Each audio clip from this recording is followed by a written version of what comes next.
So yan, what's up Yutong? It's your boy Yek Yek at ngayong araw na to is ibablog natin itong Boss Back to Black na nabili natin sa Shopee. Nakalink sa description at saka sa pin comment down below itong produkto na to kung gusto niyo bumili.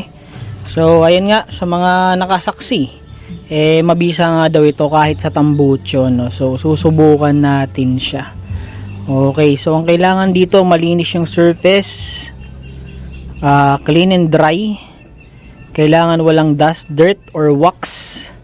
Shake well before you use. So shake muna natin ito. Okay. Tapos small amount lang i-apply gamit ang sponge. Okay. Even application dapat, entire area that you want to treat. Okay, allow it to dry. So simple lang, shake lang daw tapos apply, tapos patuyuin. So subukan natin.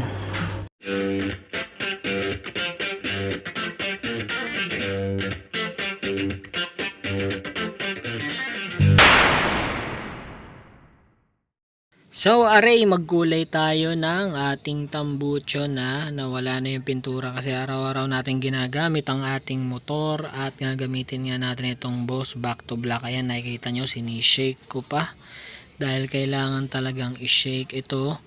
Sabi dun sa description niya para siguro maghalo yung content sa loob ng produkto na ito, no? So ayan yung dulo ng tambucho, nakita nyo naman guys, di ba medyo makalawang pa. Pero napunasan na natin yan.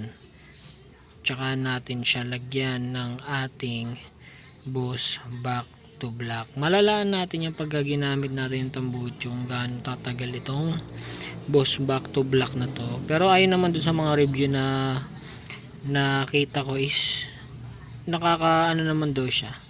Nakaka-resist naman siya ng init. Or kung hindi man resist, siguro heat proof, parang ganun.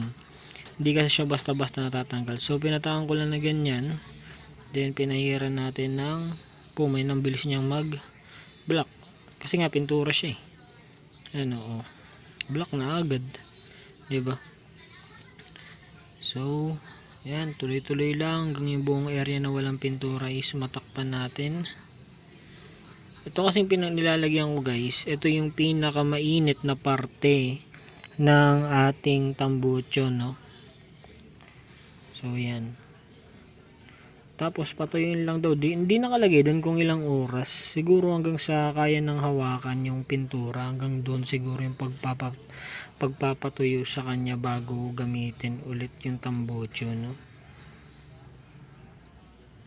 So ayan nilalagyan ko pati yung bandang gitna ng tambucho natin. Ayan. Kita nyo naman, naging black talaga. Obviously, kasi nga pintura to, kahit yung foam naging black eh, 'di ba? Ayan, ganyan yung itsura niya. So hindi ko alam kung gaano kakapal yung nilagay ko diyan. Pero paint siya kasi na parang water base na paint kasi nahugasan ko siya ng tubig eh.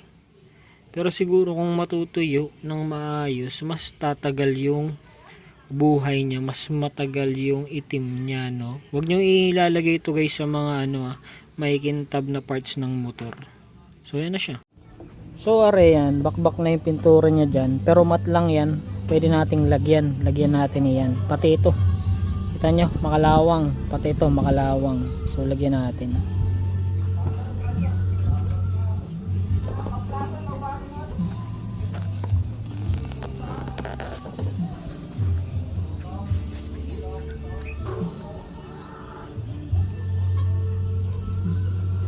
Shake muna.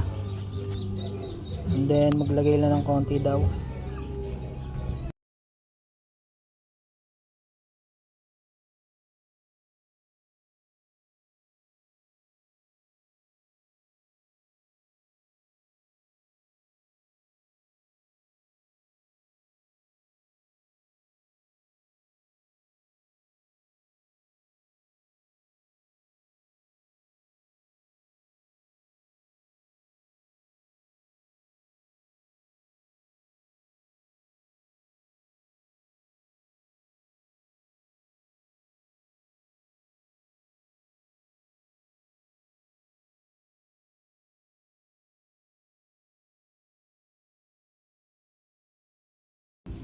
Para siyang ano, tinta ng pentel pen.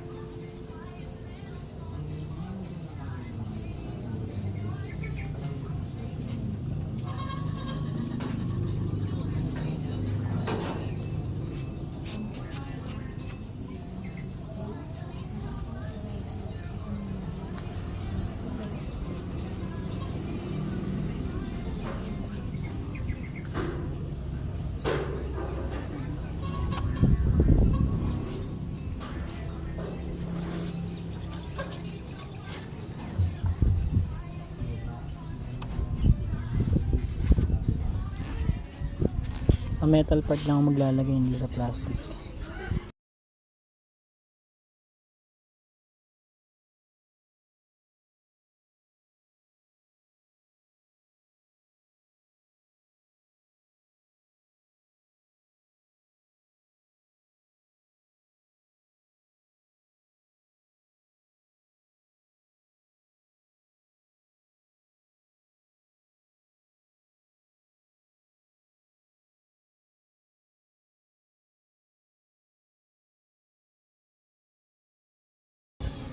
Okay na muna siguro yun, tapos katungan natin mamaya.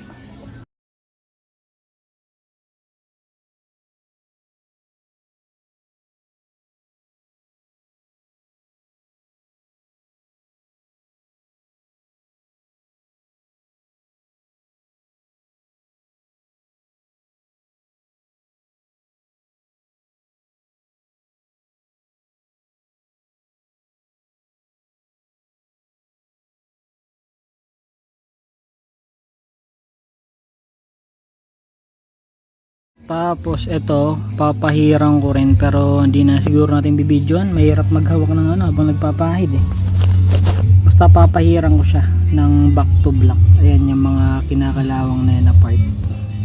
Tapos tingnan natin mamaya, no? So ayan yung nilagay natin ng back to black. At dahil nga pintura siya, naging black talaga siya. Hindi ko lang alam gaano katagal to. Tapos dito sa ilalim, ayan. So to, ayan, nilagyan natin ng back to black. Well, naging black nga talaga siya. So yun naman yung ano, promise ng product eh. Back to black nga eh, di ba? So bumalik siya sa pagka-black niya. Kasi nga black naman talaga. Yan siya. Okay. Again, nakapin sa comment kung gusto niyo bumili ng ganito, no? Yan.